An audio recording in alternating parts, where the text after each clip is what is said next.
Пані та панове, 35-й день російського вторгнення і Ladies and gentlemen, this is the 35th day of the full-scale war, a ninth year of the Russian-Ukrainian war. I'm Marie Shevchenko. I welcome everyone who is helping narrate our fight for freedom. Next, we have Olena Shuliak, who is the leader of the political party Servant of the People, Sluha Narodu, a Ukrainian member of parliament, and we'd like to invite Olena to share with us the details of the governmental assistance package for the internally displaced people who had to flee their homes because of the war.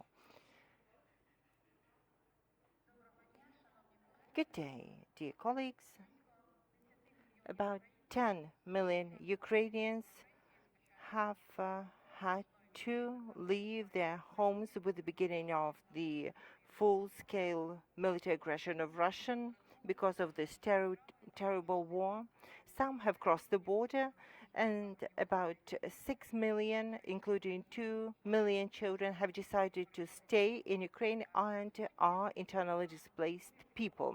Currently, the government, the parliament, and the country are working actively to offer help to the people who've lost their homes, who've lost their jobs. We are working to help the companies offering these people a chance to work and to support the people who are opening their homes and hearts for the people who had to leave their homes. Many of such hosts are located in the western part of the country. I would like to give you the details about the existing programs and the aid available to the IDPs and the compensations they can receive. Since the 21st of March, all the IDPs have to register. As of yesterday, the Ministry for Social Policy stated that 130,000 IDPs have already registered. This registration is made through the Centers for Administrative Services, through the territorial governmental offices or social welfare institutions. Soon the service will be available through our beloved DIA application launched by the Ministry for Digital Transformation. So all the people who have registered will be kept on record, and since March they're entitled to a compensation. An adult will receive 2,000 hryvnia, and a child or person with disability are entitled to 3,000 hryvnia. All people who've registered will receive the money for March as long as they register by the 14th of April. So we are urging them to register in time. As for those who are offering their homes and giving shelter to the IDPs in their homes, the government is planning to offer them a compensation of 450 hryvnias per person staying in a person's home. In order to receive the reimbursement, people have to follow a certain algorithm by either go to the local municipality and file an application or go to the site called prehistok.gov.ua. First, people report that their homes are available for the IDPs, and once the people have already been received, another notice is filed, and then the local self-governance is updated with information claiming such reimbursement. About 698,000 people are staying in different homes, and the people who have opened their homes to the IDPs are definitely entitled to this reimbursement of 450 hryvnia from the government per each person staying with them. Now, let's talk about the governmental support for businesses. All the companies hiring internally displaced people are entitled to receive a compensation for 2 months' work amounted to 6,500 hryvnia per month. This is a separate procedure, and the companies have learned this algorithm. So I would like to thank the Ukrainian businesses opening jobs and giving the IDPs a chance to provide for themselves. Secondly, the government has developed a major program, and it is as follows. The companies, particularly those working in the western part of Ukraine, those manufacturing food products, will be able to transition to working 3 or 4 shifts in order to amplify the number of people they employ, and they will be receiving governmental orders for their products and services in order to create many jobs. All the communal and governmental institutions, including schools, kindergarten, social welfare institutions, are all used to provide temporary housing for the internally displaced people, and they will also be entitled to a compensation for the utility fees they pay. For that, they need to apply to the local military administration. It's straightforward. It's been developed by the Ministry for Regional Development, and all the local municipalities and self-government institutions will receive the reimbursement for the utilities this March already. Now I'd like to discuss the joint initiative between the government and parliament initiated by the president. The draft law 7198 has already been registered, and we hope it will be read during the next session of the parliament, and it is to the following effect. People who've lost their homes, whose apartments and homes been damaged or razed to the ground, will be able to register in DIA, and their compensation will be by the property they will be entitled to. They will be entitled to the living space of up to 150 square meters.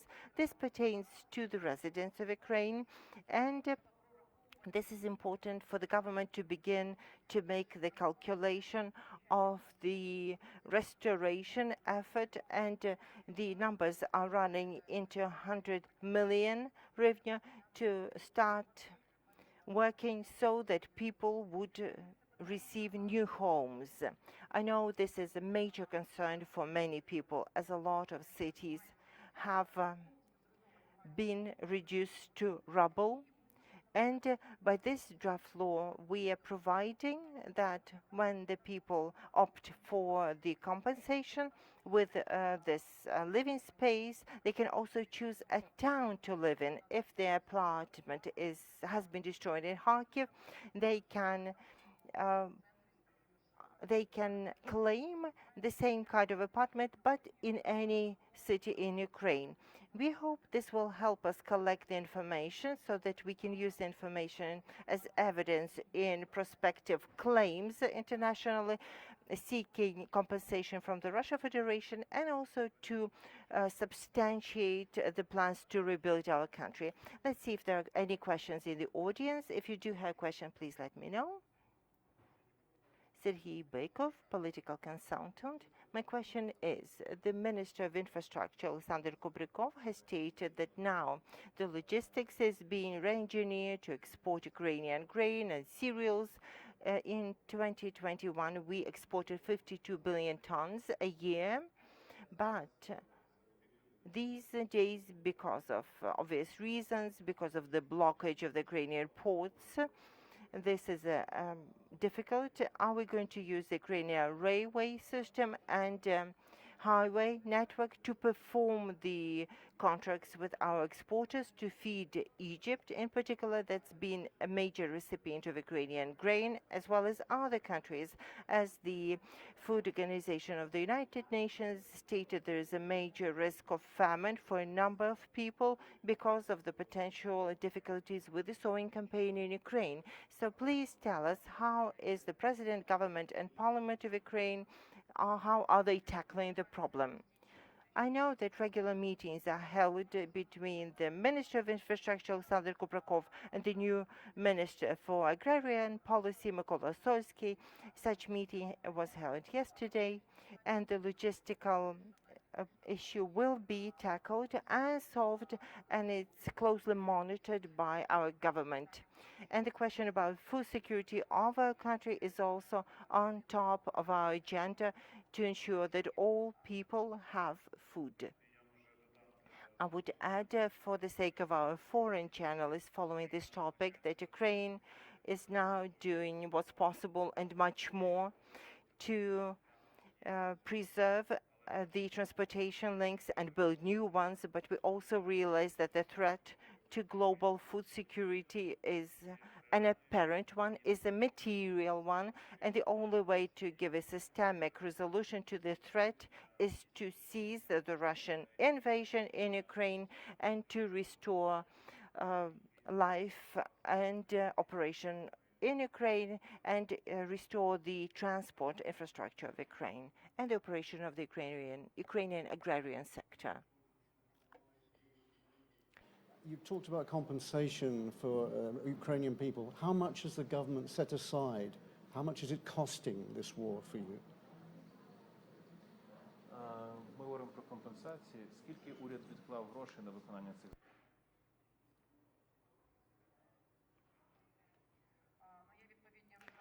There are calculations made by the Ministry of Economy.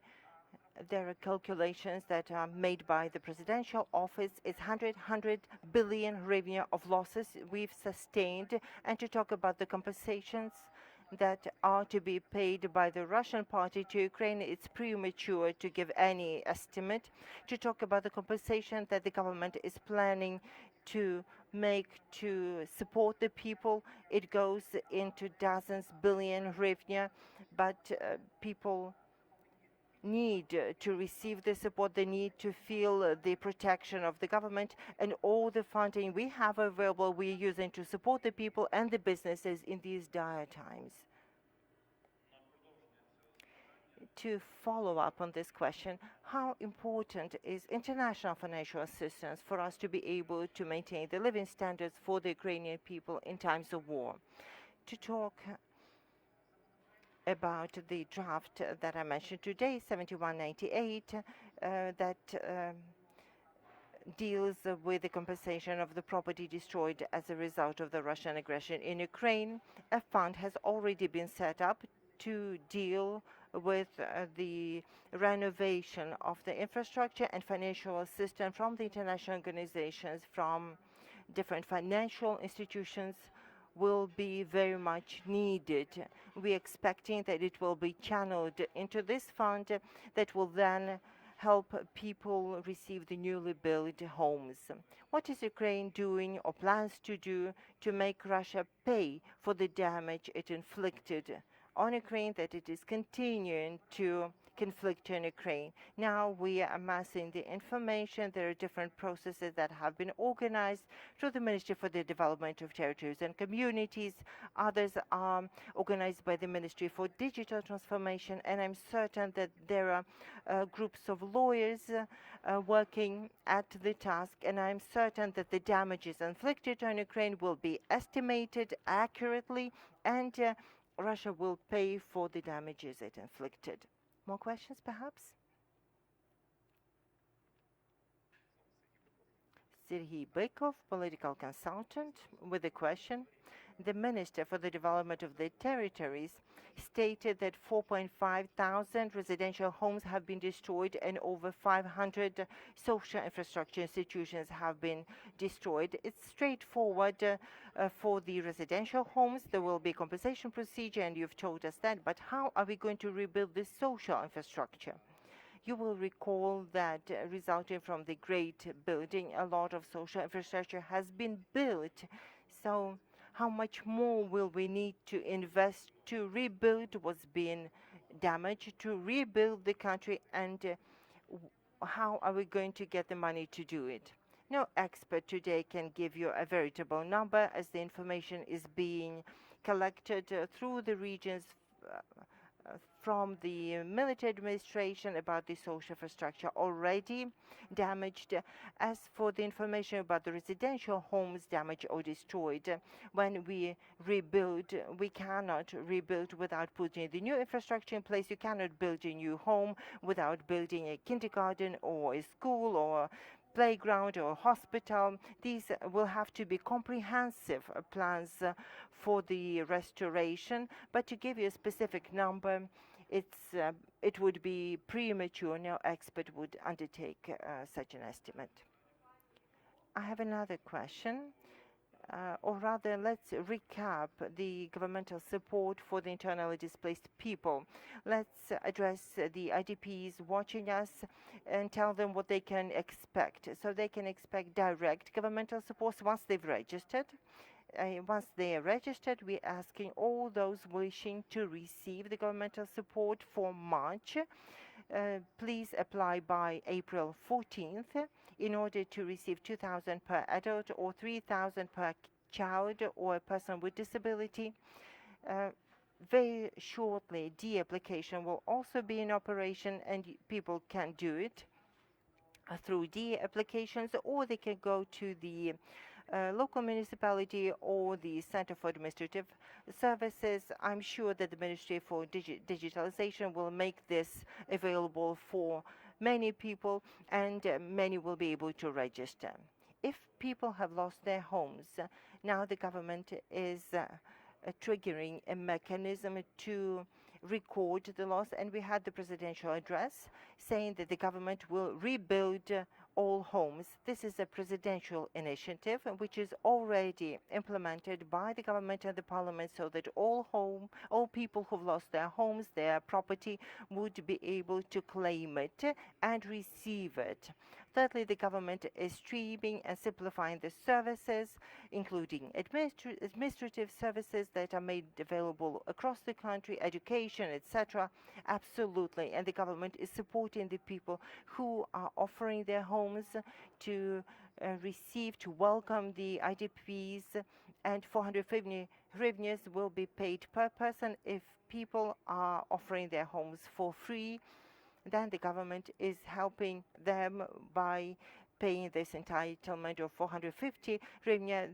This money can go towards paying utility costs, and people will also be able to claim them for March. And business support is the last vector. The government is streamlining a lot of permitting and helping the businesses relocate, absolutely, and the government is placing its orders, especially with the food processing and food manufacturing enterprises. Thank you. We hear that very soon, perhaps the day after tomorrow, the Verkhovna Rada, the Ukrainian Parliament, will convene another meeting.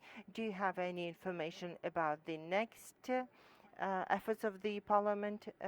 This is not something I could disclose. This is not. This cannot be made public. Immediately after the session, the journalists will be the first to know all the information about the laws made by the Parliament. And lastly, we've been following the course of negotiations between Ukraine and Russia, and we know this is yet another sensitive topic, which warrants little comment.